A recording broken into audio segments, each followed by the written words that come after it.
Dealing with people who point out problems but offer no solutions. Introduction. In any environment, work, school, or social settings, there are people who will readily identify problems, but fail to provide solutions or constructive ideas. While this can sometimes be helpful in bringing attention to an issue, it can also be frustrating, especially when the person is merely stating the obvious or attempting to sound intelligent without adding value.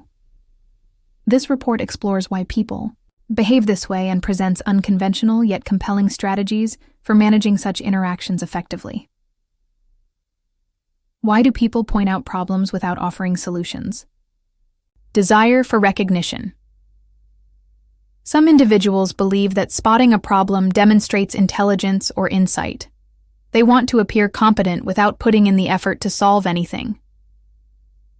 Fear of being wrong. Suggesting a solution carries risk. If it fails, they might be held accountable.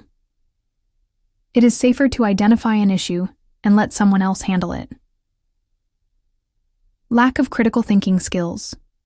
Some people are good at noticing flaws, but lack the ability to problem solve effectively. Negativity. Bias. The human brain naturally focuses more on problems than solutions, and some individuals amplify this tendency, making them perpetual critics. Deflection and power play. Sometimes, pointing out problems without helping is a tactic used to shift responsibility onto others or to subtly undermine confidence. Unusual but effective strategies for handling these people. Turn it into a game, challenge them with a simple rule. 4. Every problem you identify, you must suggest at least one potential solution. This makes them rethink whether they truly want to comment or if they'd rather stay silent. The reverse burden technique. When someone points out an issue but offers no solution, ask them, "That's a great observation. If you had to come up with one way to fix this, what would it be?" This subtly forces them to think critically. The silent pause strategy. After they point out a problem, just look at them expectantly and stay silent.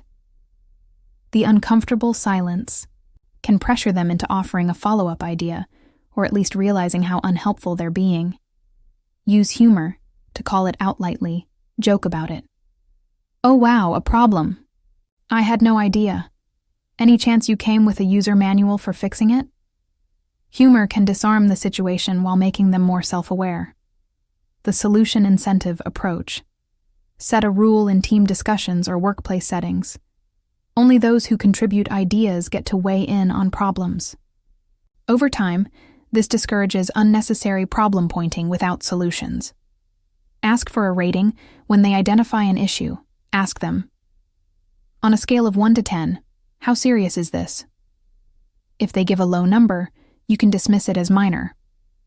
If they give a high number, follow up with, "Then what's the best next step?"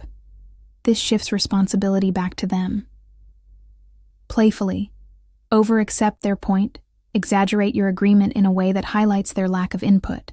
"Wow, what an excellent problem you found. We should give you an award. Now who's got ideas on solving it?" This makes them either step up or rethink their approach. Conclusion. People who point out problems without solutions can be frustrating, but instead of letting their behavior drain your energy, you can redirect the conversation in a way that forces them to be more constructive. Using humor, structured responses, and psychological techniques, you can subtly encourage them to either offer ideas or rethink their tendency to complain without contributing. The key is to shift responsibility back onto them without becoming hostile or overly dismissive.